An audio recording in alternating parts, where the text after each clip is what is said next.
Good morning, ladies and gentlemen. Welcome to this special breakfast event. Bienvenue, mesdames et messieurs. We are especially pleased and honored to welcome the President of Iceland, Ólafur Ragnar Grímsson, to this event here at the Rideau Club, co-hosted by the Centre for International Governance Innovation, or CIGI as we say, and the Embassy of Iceland. And I'd especially like to thank and welcome our co-host, Sturla Sigurjónsson, the Ambassador of Iceland to Canada. We have many esteemed guests here today. We have members of Parliament, we have ambassadors, we have senior government officials, members of academia, non-governmental organizations, the private sector and media. Everyone here is a VIP, so I cannot introduce you all, but I'd like to thank you all for coming. And our event today is titled The Global Arctic, a new model of global cooperation. And to more properly introduce our honored guests today, I would like to call on John Higginbotham. He is a senior fellow at the Norman Paterson School of International Affairs at Carleton University. He's also a distinguished fellow at the Center for International Governance Innovation and leads CIGI's research work on Arctic governance and Arctic policy. So John, please come on up.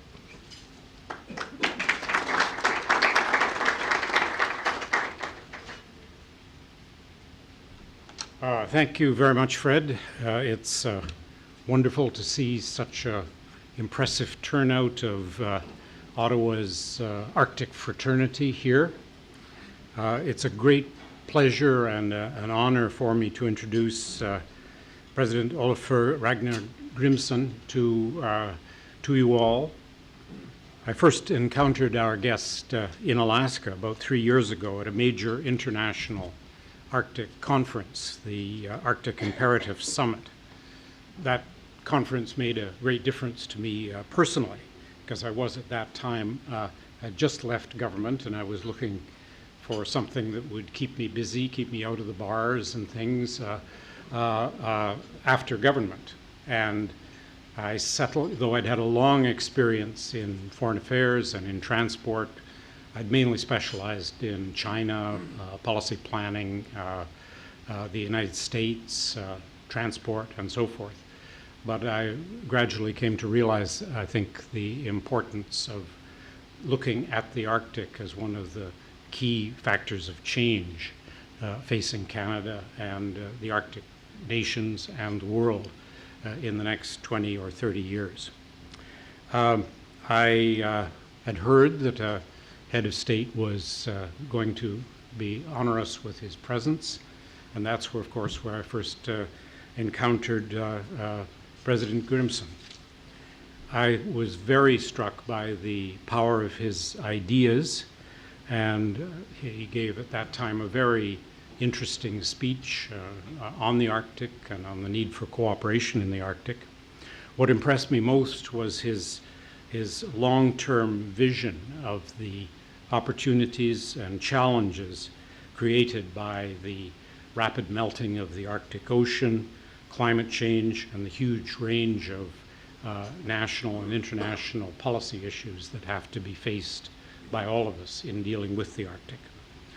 At the same time, I found his basic optimism about and energy devoted to the Arctic well balanced by concern about the challenges that climate change is going to bring to the Arctic, and particularly the environmental, Aboriginal issues, and also the paramount need for international cooperation among Arctic stakeholders.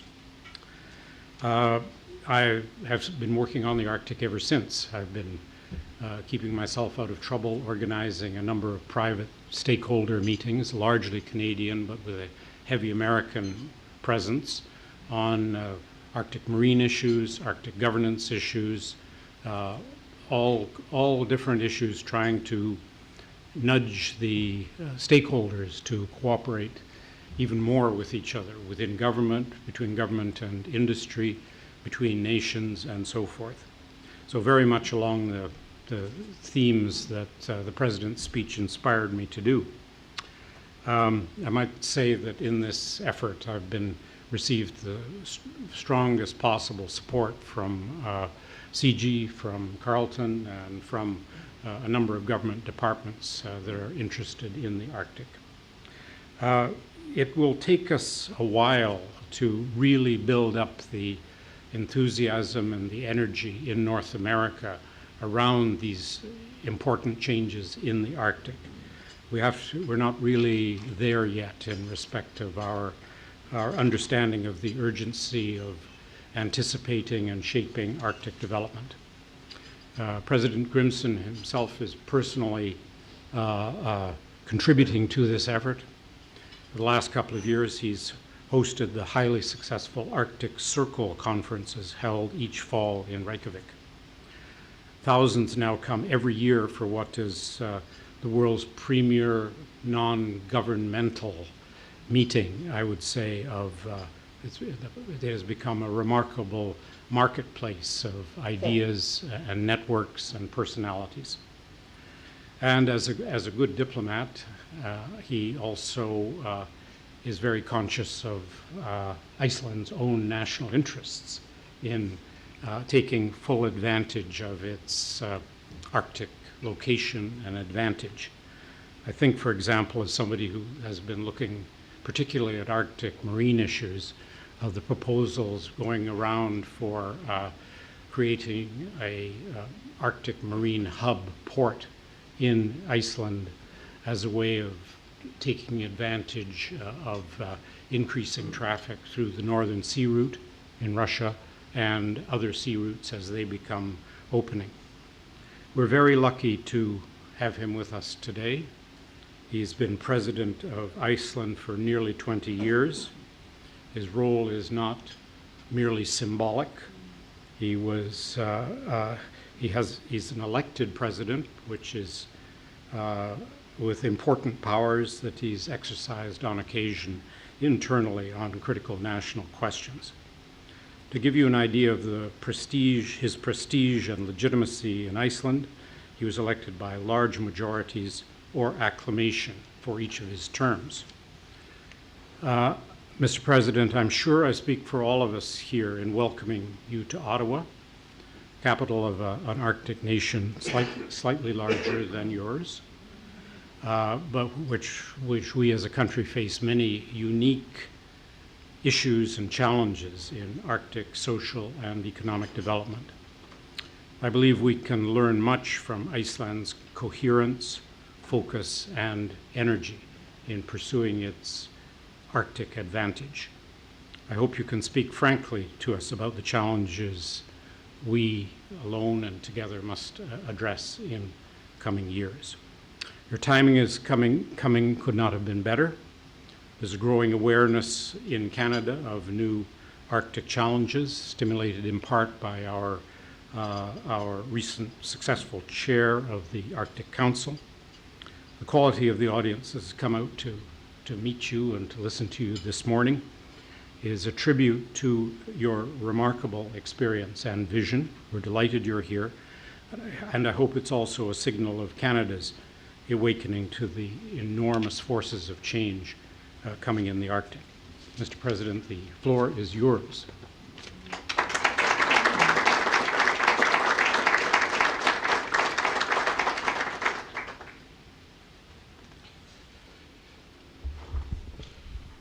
Good morning, everybody, Your Excellencies.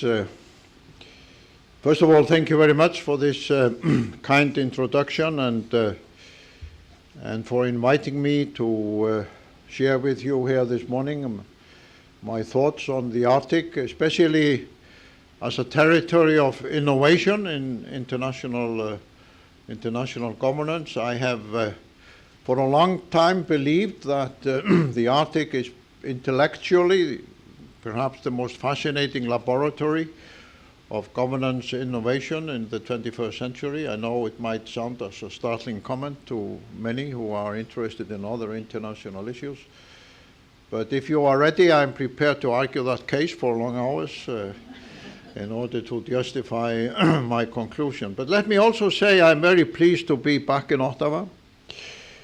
I came here first In 1983, as a young parliamentarian, a member of an international parliamentary organization which was also trying to create innovation in international governance, for a meeting with Pierre Trudeau.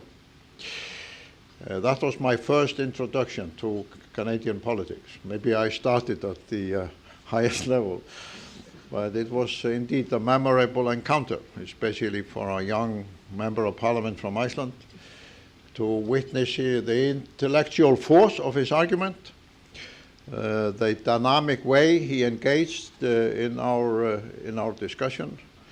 And for the following years, I came here many times to follow up on the success of those ideas.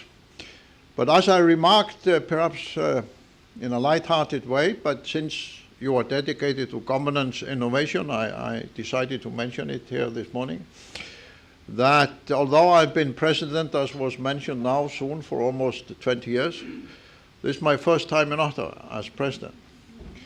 But I had an extensive cooperation with Canada throughout my presidency. Been all over the country to further this cooperation. In Manitoba, of course, Alberta, Saskatchewan, the Northwest Territories, British Columbia, Newfoundland, you name it. So it's an interesting case for your institute to study. How you can have a successful cooperation with Canada as president of another country without ever coming to Ottawa.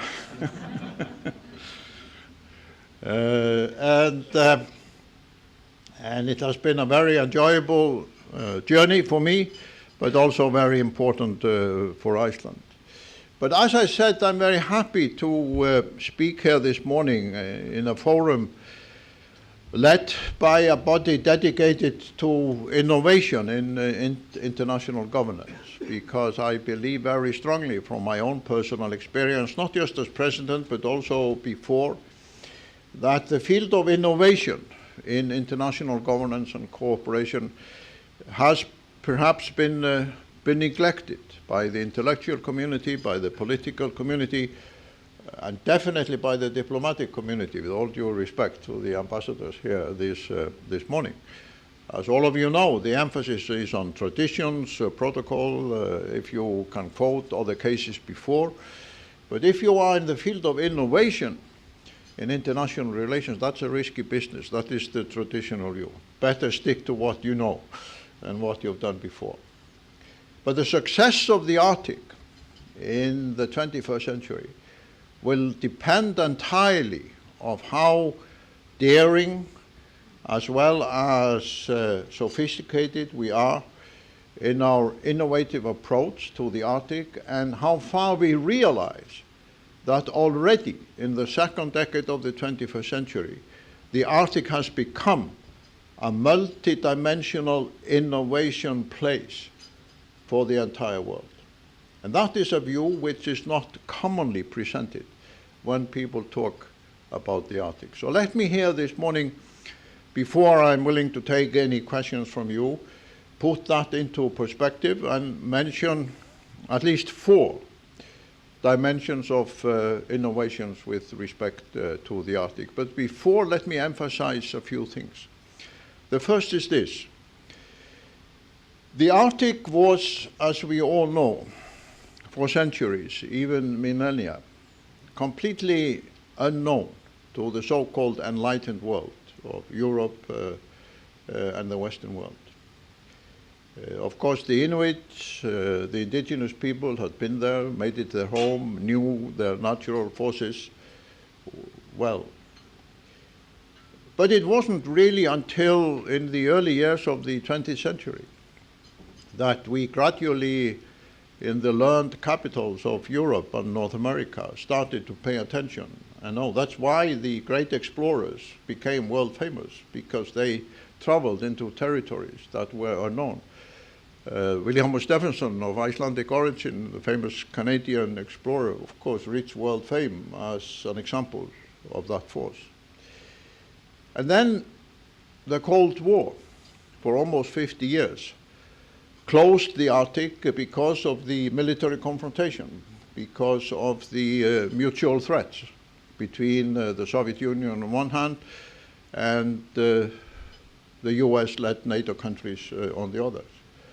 So for almost the entire second half of the 20th century, this was a no-go zone for any practical purposes, for economic operation, even for research, for political dialogue. It was perhaps the most militarized part of the planet with respect to the Cold War.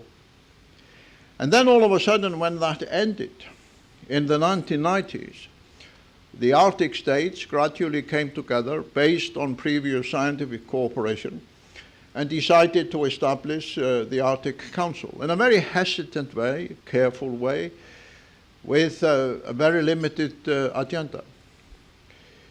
So there is only about a quarter of a century or so, 25, 30 years, that this big part of the planet has been open to international cooperation, to dialogue and projects. We are, in fact, in a completely uncharted territory with respect to how to organize and cooperate in a vast part of the planet. And that is the second thing I want to emphasize before I come to my analysis, is how vast, how big a part of the planet the Arctic actually is. Because somehow in all our languages, the terms we use about the Arctic somehow convey a limited land space. We talk about Lapland, we talk about Alaska, we talk about the Arctic as if it is of a similar size. We tend to forget. Perhaps one doesn't have to emphasize it in Canada, but one tends to forget that if you go across the Arctic, you have Greenland, half the size of Western Europe. Half the size of Western Europe. You have the vast northern territories of Canada. You have Alaska, twice the size of Texas. You have the multiple time zones in the northern part of Russia, and then the vast oceans that link these parts. We are, in fact, dealing with, and I've sometimes used the analogy, as if suddenly we came to the African continent in the last 20 or 30 years. And there had been almost zero cooperation, zero awareness, zero structures with respect how to organize that big part of the planet, the African continent. And we had to face that challenge in the last 20 or 30 years. So when we approach our challenges in this century, we have to bear in mind, first of all, that this is a new journey. This is a virgin territory in international cooperation. And secondly, we are dealing with a big part of the planet. And thirdly, it is a part which harbors many of the essential resources for economic development and economic success in the 21st century. No leading economy of this new century will be able to develop and thrive and maintain its leadership without some presence or another within the Arctic. Due to the minerals, the minings, the rare metals, the energy resources, and the opening of the sea routes that will link Asia to Europe and North America in a way that the Suez Canal and the Panama Canal did before. And one doesn't have to know very much about 20th century diplomatic and world history to realize how important the Suez Canal was for the 20th century. But it's also a territory where the fast-growing impact of climate change is clearly evident. I come from a country which has the largest glaciers in Europe. We have been studying them for over 50 years. We know they are melting, and they are melting fast. We don't need the Icelanders to go to international conferences to realize that climate change is a challenge. We can invite you if you come for a half-an-hour drive and show you the evidence in front of us. And Greenland is our next-door neighbor. And now you have new rivers, you have new lakes, you have the evidence of the melting of the Greenland ice sheet. And if only a third, if only a third of the Greenland ice sheet melts, the consequence will be a global rise in sea level everywhere in the world of 2 meters. For a planet where over half of mankind will, in the second half of this century, even more, live in coastal cities. So if it was only for all these aspects, this vast territory of the planet, which is a virgin territory for international cooperation, is of great significance and concern. But somehow, despite the formulation of the Arctic Council and the growing attention, it has been by and large off the international diplomatic radar screen.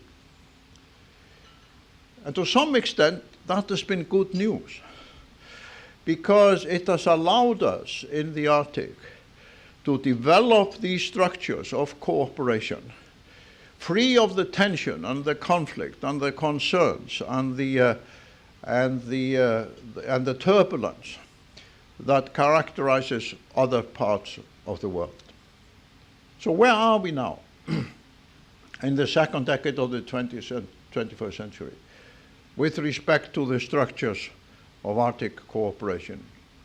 What are the major dimensions of innovations in the Arctic? Let me present to you here 4 dimensions of how the Arctic has become this fascinating territory of governance innovation. First, the Arctic Council. The Arctic Council, created by the United States, Canada, and Russia, almost immediately after the Cold War was over, joined by the 5 Nordic countries. It's the only international organization in the world where the Nordic countries have a majority,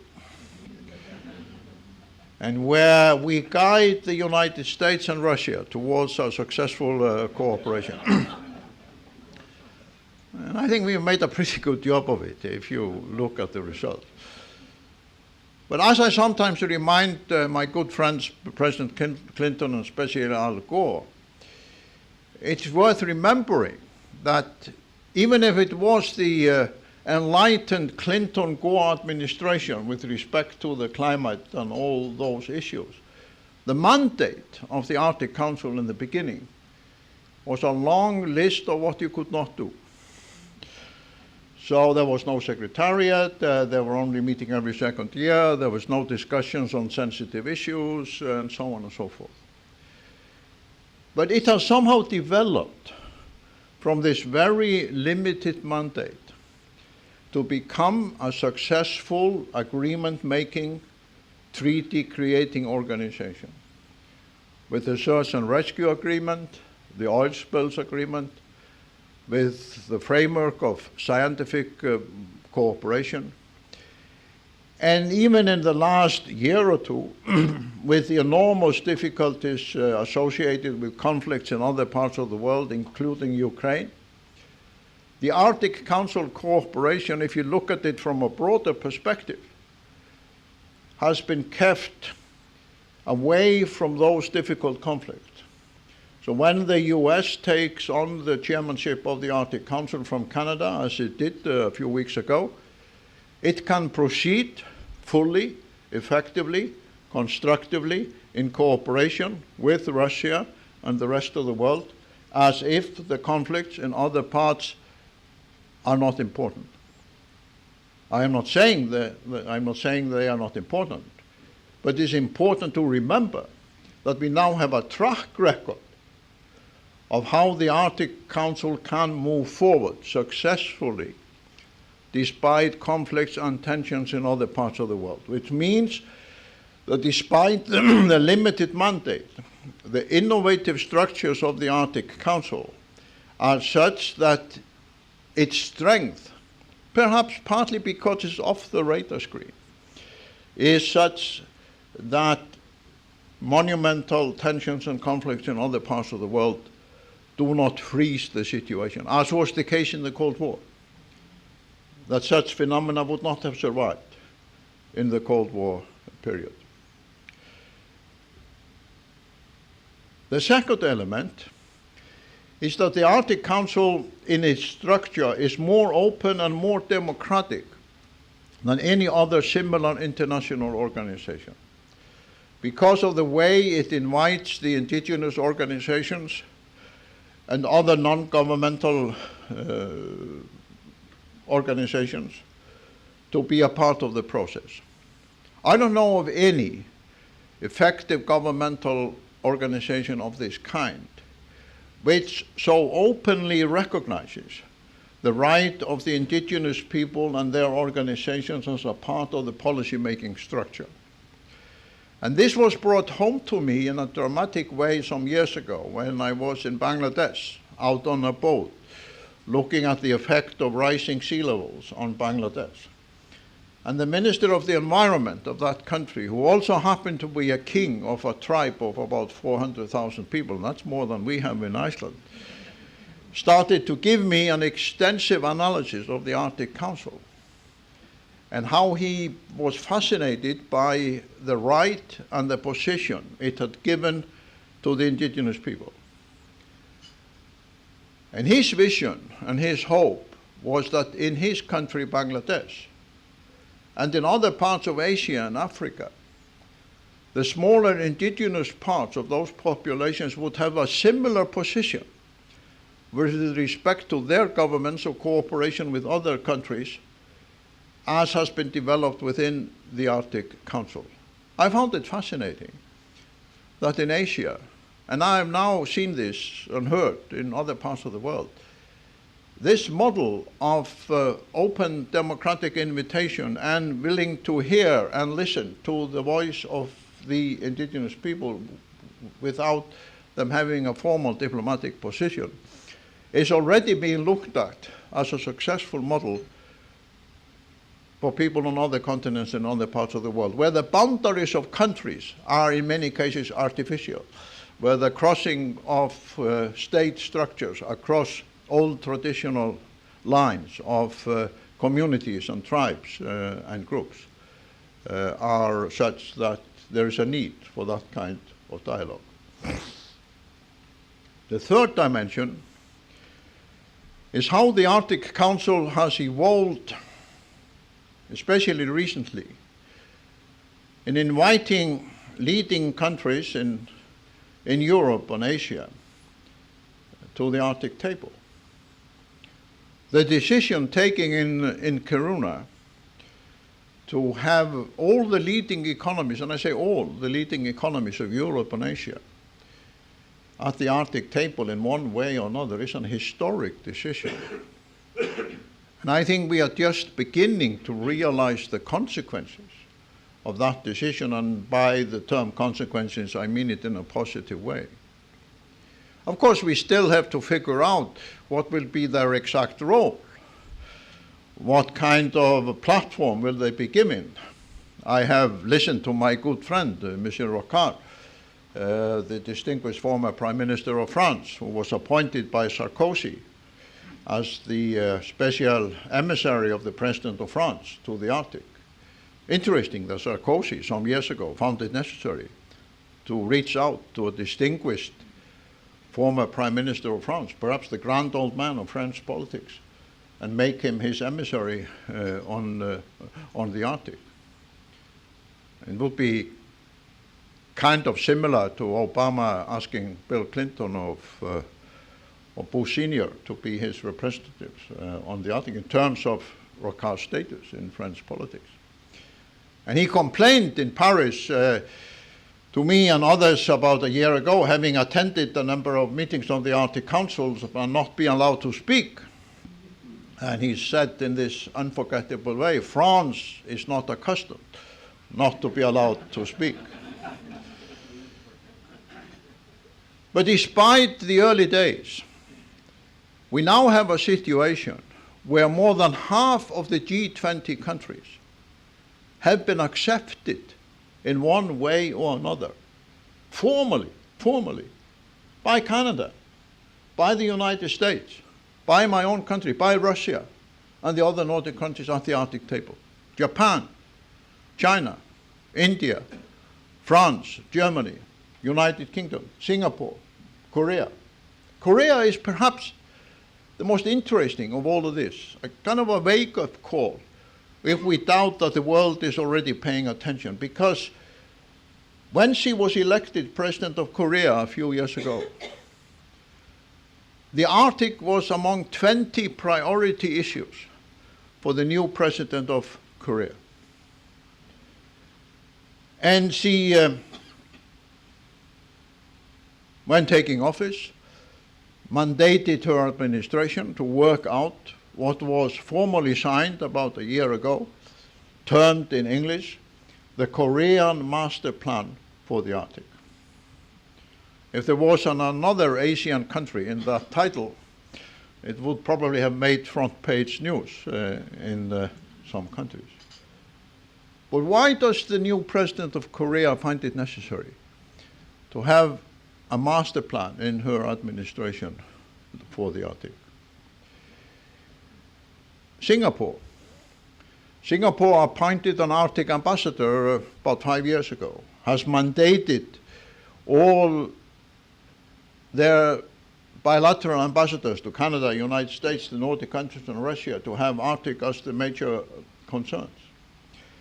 And I can even, if you don't quote me on it, tell you the story that when the Prime Minister of Singapore a few years ago came for a meeting in the White House, and the Singapore officials came a few months before, as is the custom, to prepare the visit. At the end of the preparatory meeting, the Singapore official said to the White House counterparts, and then of course the Prime Minister wants to talk about the Arctic. And the White House people didn't really take it seriously, took it as a light-hearted comment, almost a joke at the end of a long meeting. But what happened?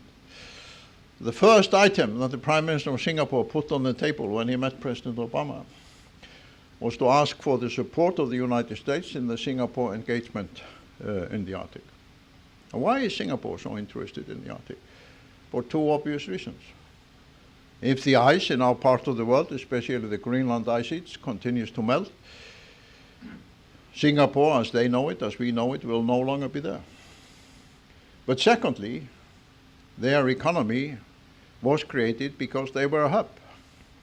They were a hub for the major transport system that evolved in the second half of the 20th century and is a preeminent foundation of the successful global economy in the 21st century. And if even a quarter or a third of the container traffic start going the northern routes, it will have monumental consequences on Singapore. That's why they are now looking for partners in the Arctic. Minister Tan was up in Alaska a few weeks ago with a delegation indicating the willingness of Singapore to invest with Alaskan partners in looking at the possible construction sites for Arctic harbors and other infrastructure.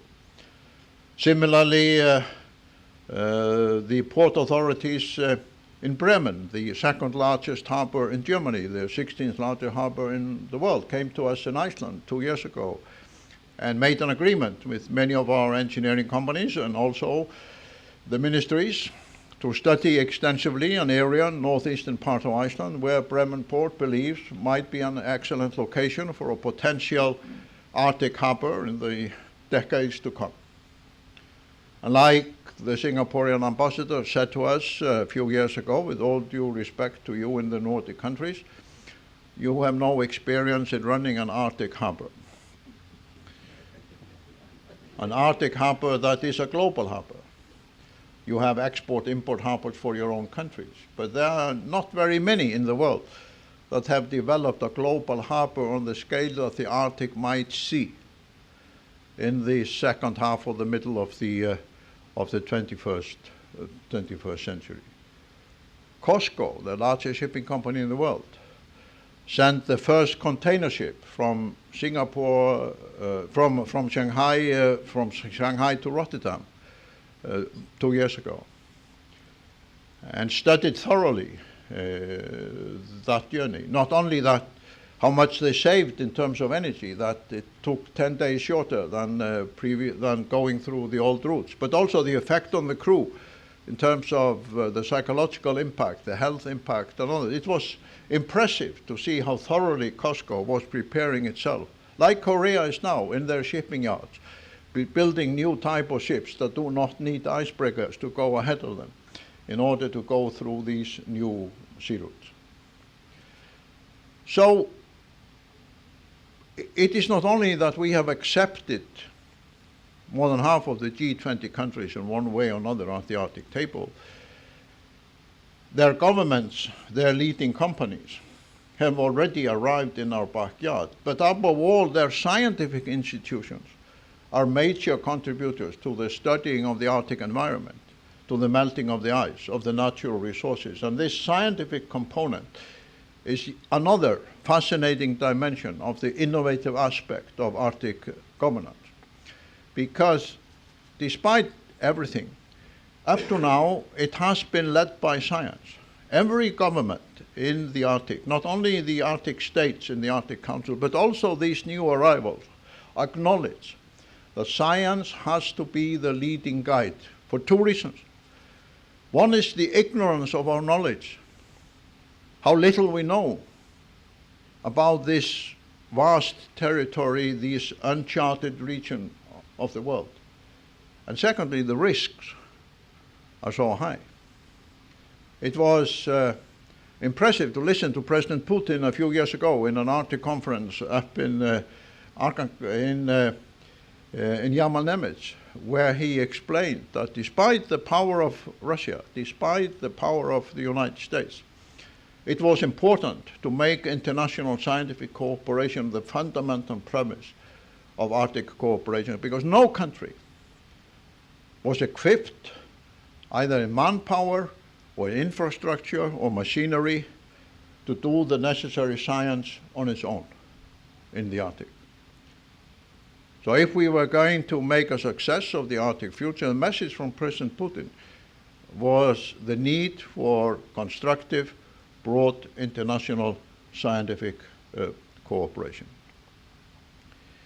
The fourth dimension in this innovative laboratory is what was mentioned here in the introduction, how some of us came together a few years ago, and I think I described the vision up in Alaska when we were there 3 years ago. Then it was a vision, a plan, an idea, that there was a need to create a new type of gathering for the Arctic, almost a kind of an Arctic Davos, to use a model that people knew and were familiar with. Because up to that time, 3 years ago, Arctic conferences had been mostly specialized, rather small and limited in number, and difficult to attend because they were all over the place. So some of us from the United States, from Iceland, from other parts of the Arctic, including Canada, came together and we created what was called the Arctic Circle. And the aim was to have every year a large assembly of all those who are interested or concerned about the Arctic, in an open invitation where your financial strength is not a hindrance to anybody, whether it's a student or activist or a president or a corporate leader or whoever can come and be a part of it. And the second part of that structure was that in addition to the plenary sessions organized by us, half of the time would be devoted to breakout sessions where any institutions like your policy institution here or the government of Canada or companies like COSCO or scientific institutions, whoever, could organize their own breakout sessions in their own name, decide their own agenda, decide the speakers, and use this big tent or this huge Arctic village square for their own purposes in highlighting their concerns, their projects, asking and inviting others to be a part. Of course, up in Alaska 3 years ago, when I described this in my speech, it was a vision. But now we have a track record. Now we have the proof that the global community welcomed the creation of such a forum annually in Reykjavik in middle of October in an extraordinary way. We have had 2 assemblies so far. The third will be in October this year, attended by over 1,500 people from more than 40 countries. It has become the largest annual international gathering on the Arctic. And this October, President Hollande of France will come and make the opening speech at the Assembly. And that by itself is an interesting signal that the President of France finds it necessary and accepts an invitation to come to the new Arctic Circle Assembly and make a major policy speech on the Arctic and how it relates to the climate negotiations that will start in Paris a few weeks later.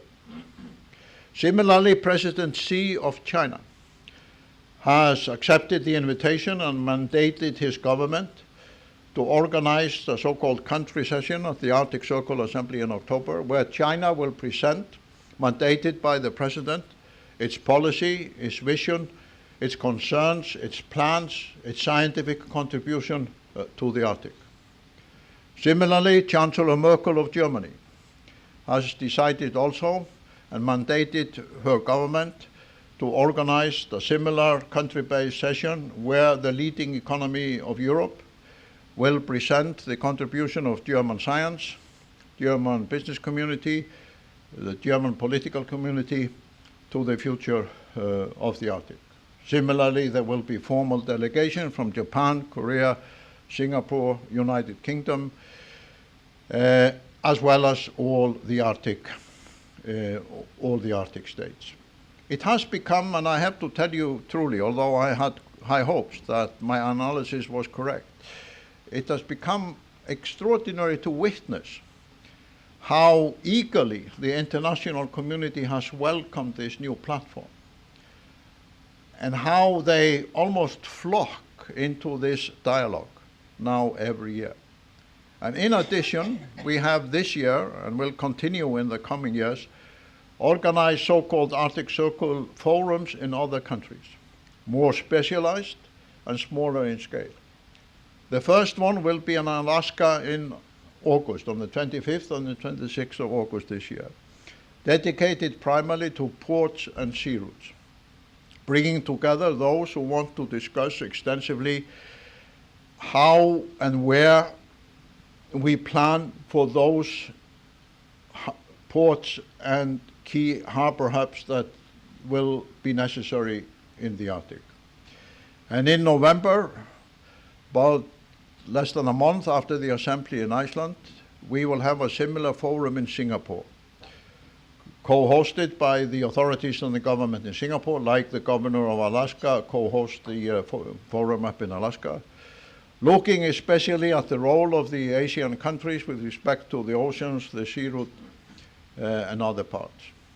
And my good friend, the Premier of Quebec, has invited us to look into the possibility of having a similar forum in Quebec next year, especially looking at regional plans in the Arctic, based on the very interesting and fascinating Plan of the North, which Quebec created a few years ago in a process which involved all the stakeholders within the province.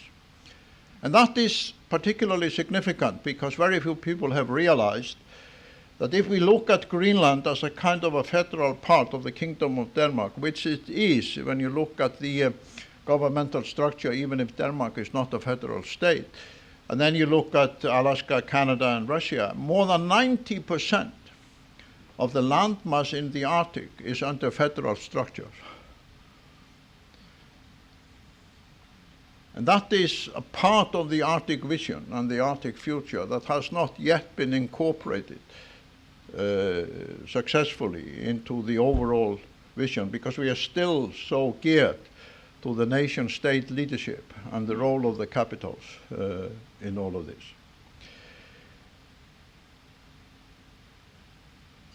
Taking it all together, looking at how the Arctic Council has evolved and the Canadian chairmanship in the last 2 years and the early weeks of the American presidency, chairmanship already demonstrates how effective a tool and interesting platform the Arctic Council has become. looking at the involvement of the indigenous people and other non-governmental organizations in the procedures and the working of the Arctic Council, looking at how more than half of the G20 countries have now been invited and accepted and are already part, and looking at the success of the annual Arctic Circle assemblies, as well as a multitude of other Arctic gatherings all over the Arctic countries, it is absolutely clear to me that we already now have a fascinating new structure of Arctic cooperation, which is ready to receive any participation from any institutions or any individual or any government or any leader of any kind with the ideas and the imagination and the innovation to bring something to the table. And what is at stake is, of course, enormous, because, as I said in the beginning, this is a big part of the planet. This is a sensitive part of the planet. This is a resource-rich part of the planet. This is the communication hub, if the ice continues to melt, of the second half of the 21st century and the 22nd century for the global economy. And for me, to be privileged to participate in all of this has not only been politically important and of significance for my country, but intellectually a fascinating journey. And to be able to witness how the power of our innovation can see real results within a few months or a few years, and how we can, despite all the conflicts and the problems in the world and the slow-moving structures we already have all over the world, we can indeed go forward and create new realities in a monumental way in an extraordinarily short time with almost a ridiculous small amount of people, is to me fundamentally good news. So let me invite your institute to participate in this process. Let me pay my respect to the role of Canada in all of this, which has been very strong, very important, hopefully will continue to be greatly significant. Because without a constructive and strong Canadian involvement, it will be very difficult to make a success of the Arctic challenge. Thank you very much.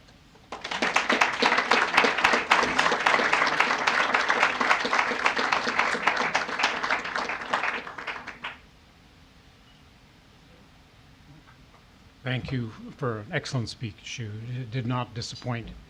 I'm sure that there's some questions for you, and I'd invite you to come up here, and I'll help filter them a little bit. And but I'd be really very grateful if people could think of a few matters that are relevant and invite your participation. There's a microphone here. If you would like to come to the microphone.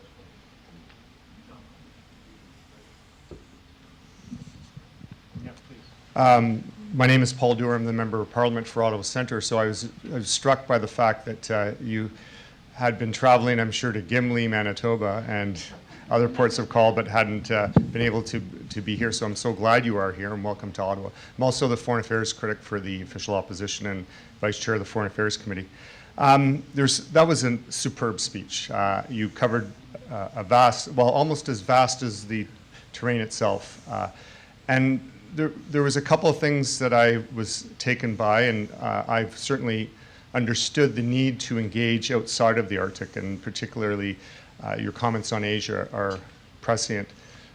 My question, though, is you referenced the Arctic for many as being this new place of discovery, and notwithstanding you mentioned the Inuit and having been there and lived sustainably for so long. But I was taken by that because I also recall history and thinking back to the scramble for Africa. And what was that about? And it was about, in the end, domain and colonization and resources.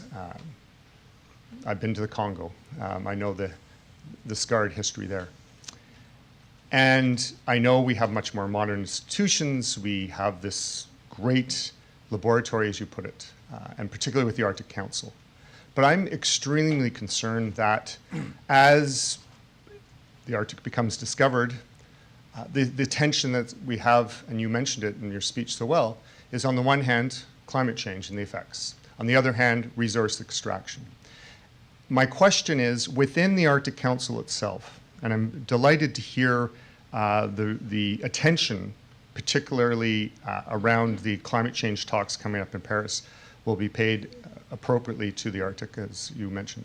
But how is the Arctic Council able to be resilient, I guess, to have that balance of protecting the environment as let's be honest, we see the scramble. The Northern Route, I think most Canadians don't appreciate the fact, we talk about the Northwest Passage. Well, that's, when you consider what's happened in the Northern Route, it's extraordinary to see how fast that development has happened with the participation of the Chinese, of course, with the rail.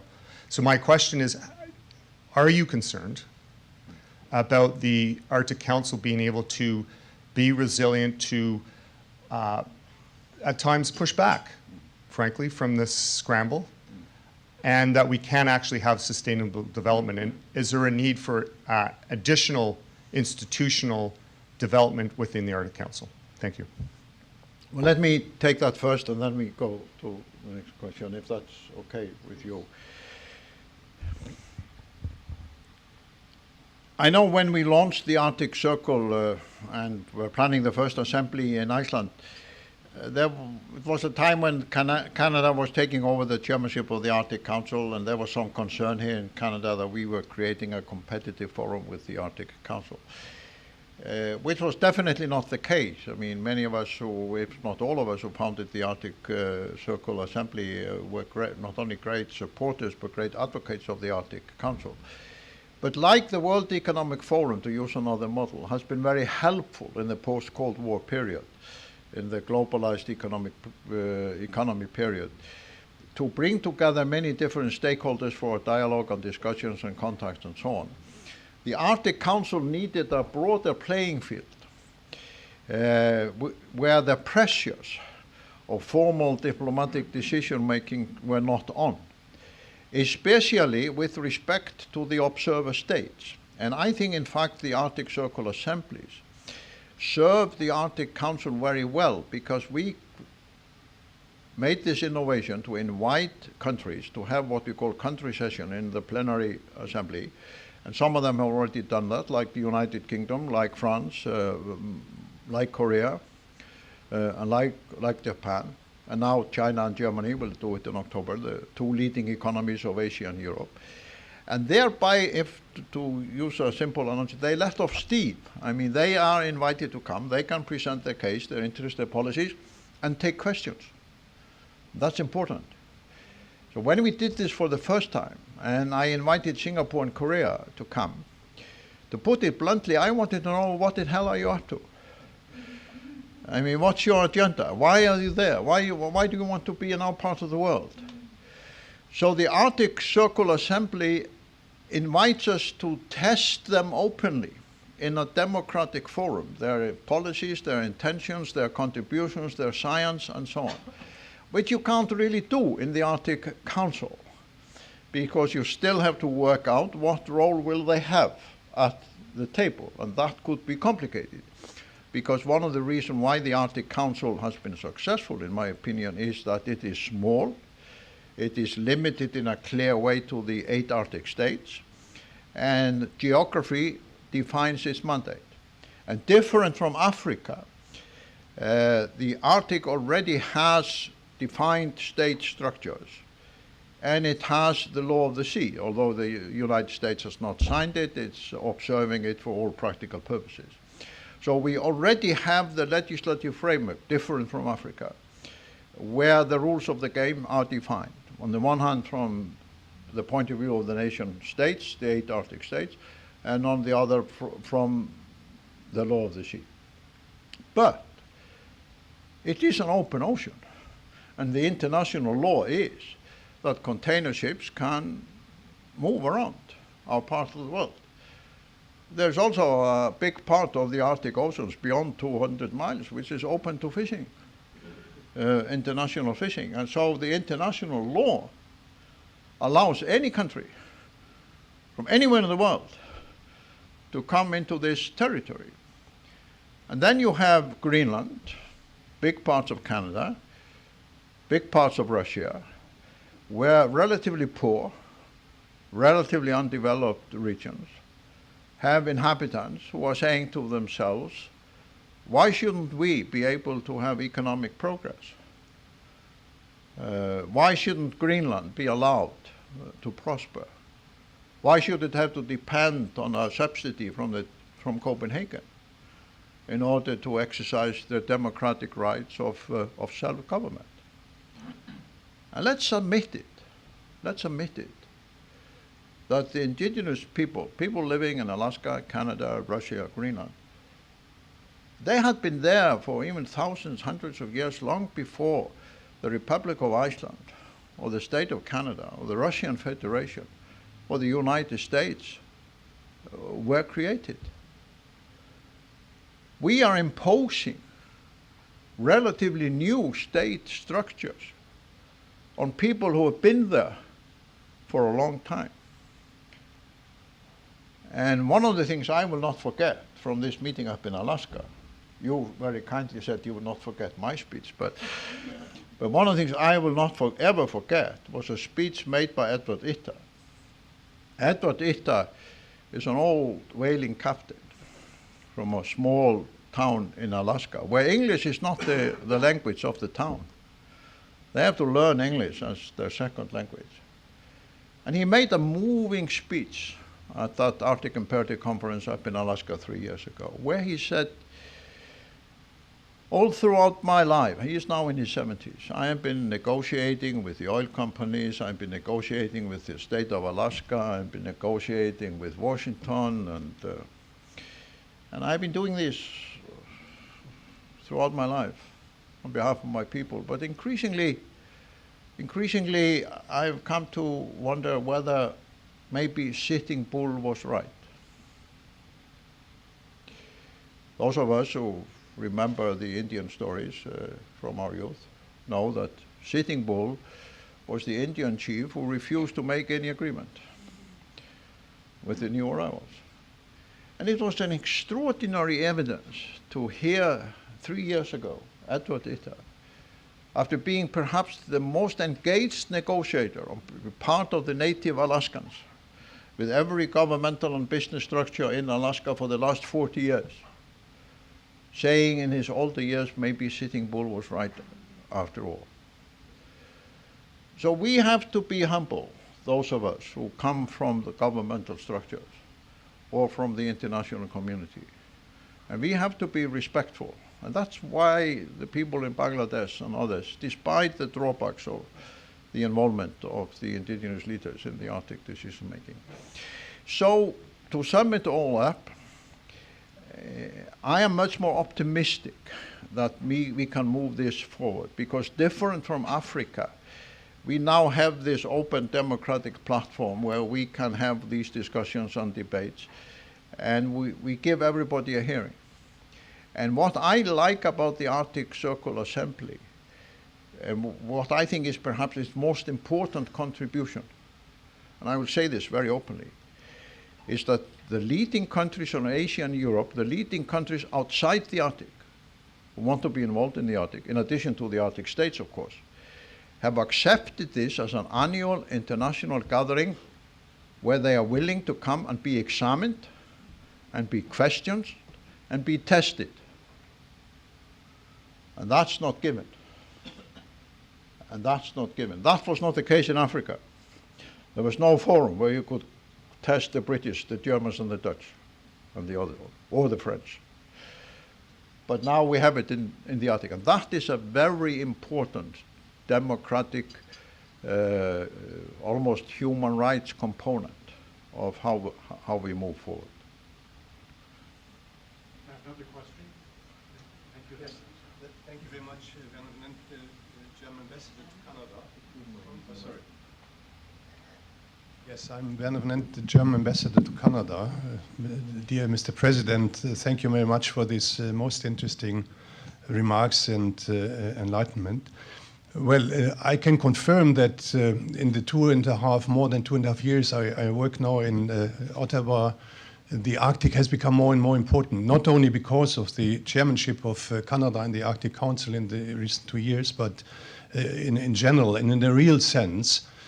However, I wonder if what you said, that all the other conflicts in the world, particularly Ukraine and Russia, does not have any impact on the Arctic cooperation, if that really can stand for much longer. The G7 summit meeting just confirmed the commitment, the determination of the 7 countries to not accept what Russia and the president is doing, and has not President Putin said that Russia would defend its interest in the north also, if necessary, with military means. And is not the status of the European Union, is it not probably the question of the status the first proof that, well, there are influences from outside the region that will determine also the cooperation in the north? Thank you. So you mean the status of the European Union within the Arctic? Yeah, it has a temporary observer status, as you know, but not yet any chance to get a permanent. Well, thank you very much for this question, because I think it's very important to discuss this very openly.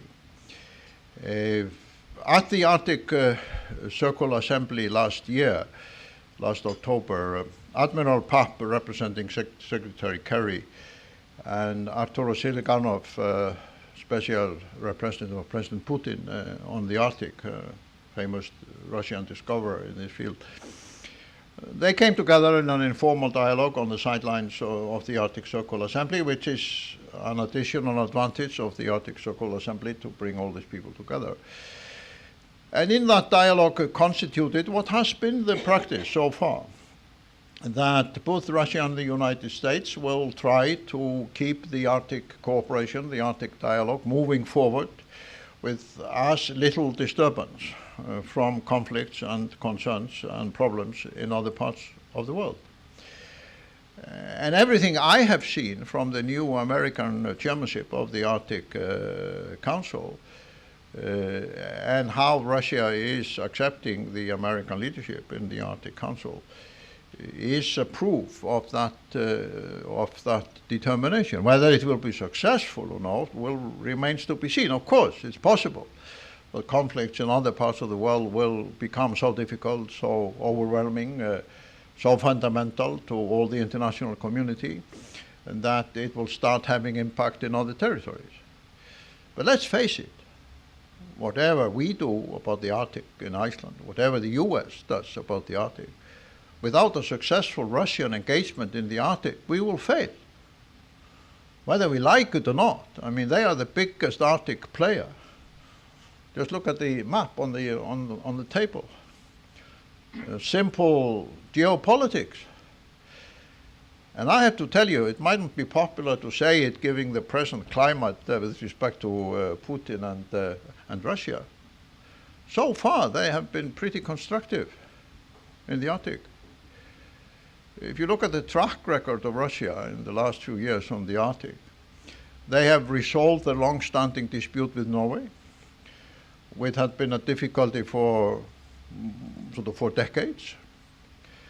They had the leading negotiator together with the US on the search and rescue agreement, on the oil spills agreement. They invited American oil companies and other companies into Russia to partner with them in the utilization of the Arctic. Then the sanctions moved some of them out. So, although they are now building up some of their presence, it was kind of inevitable. And like somebody, I think it was Admiral Papp, in fact, who said a few weeks ago, that if you look at what the Russians are doing in terms of so-called military or hardware infrastructure in the Arctic, it's basically moving up to levels they were before, and which are normal levels. So we expect it. I have not seen anybody being able to put forward any evidence of what is a military aggression of Russia in the Arctic. If somebody has that evidence, I would like to see it. The fact of the matter is that the longest list of unsolved disputes in the Arctic are between Canada and the United States.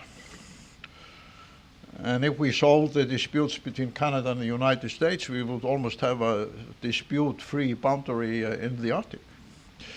Russia is not a problem so far as solving boundary disputes in the Arctic. And we have to be very careful not to take this alarmist rhetoric and in a kind of herd instinct from the media 24-hour news cycle, let it overtake everything we are doing. I mean, I am often asked, aren't you afraid of the Chinese and the Russians and so on? What is the country we are cooperating most extensively with in terms of investment and wanting to take economic advantage of Iceland within the Arctic? It's Germany. It's Germany. With the agreement on with Bremen on the new port, and of course we welcomed it. I worked on it myself, and it's great news and very good for us to be able to say to these scaremongers who are talking about China and Russia and Iceland should be afraid and we should not allow them and we should be very careful, to point out, look guys, I mean, the most extensive cooperation we have in economic infrastructure terms is with Germany. With respect to the European Union, again, I mean, I'm not a spokesman for Russia here today, although some of you might think so, but kind of Putin has a point. I mean, how many seats do the European Union countries want at the Arctic table? Denmark has a seat for Denmark, it has a seat for Greenland, it has a seat for the Faroe Islands, and now they want a seat for the European Union. You have Germany as an observer state, you have France as an observer state, you have Britain as an observer state, you have Sweden as a full member, you have Finland as a full member. I mean, it's not easy to see why should the European Union, who's a group of these countries that are already inside, then also have a seat. Do you invite the Asian Development Bank as well? Do you invite the new Asian Infrastructure and Investment Bank as well? Or do you invite the Asian associations as well, since you have invited Singapore and Korea and China and Japan? It's complicated. It's complicated.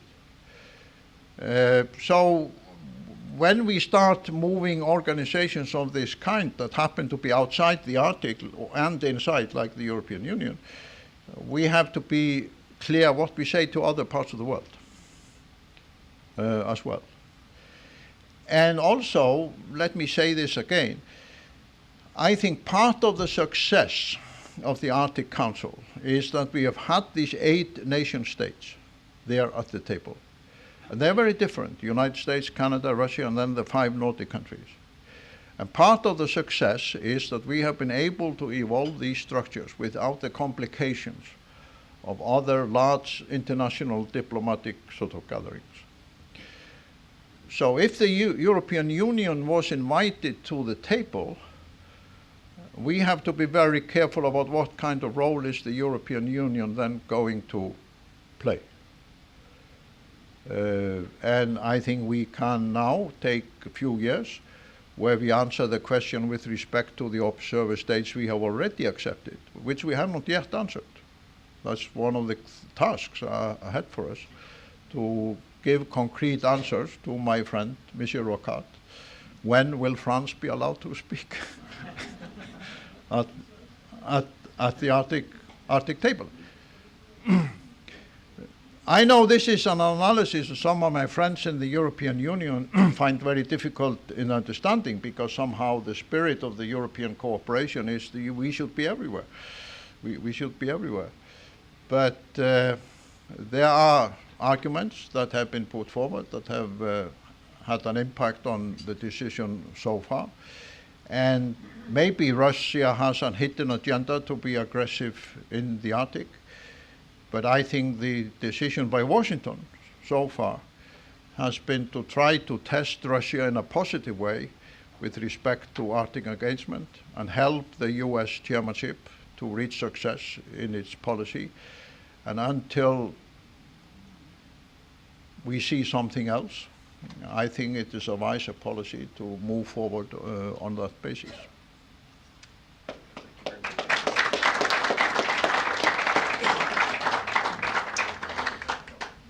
A few very quick remarks. First of all, I have some thank yous to express. I'd like to thank once again the Embassy of Iceland in Canada and Ambassador CIGI Jonsson for being our co-host today. Secondly, I'd like to also thank a few people behind the scenes who helped to make things happen, including CIGI Distinguished Fellow John Higginbotham and Canada's Ambassador to Iceland, Stuart Wheeler, who's here today. Thank you. But mostly, I'd like to thank President Grímsson for his excellent remarks today, for your insights. You know, you spoke at the outset of your remarks about the Icelandic explorers who helped to open up the Arctic to the eyes of European capitals and others.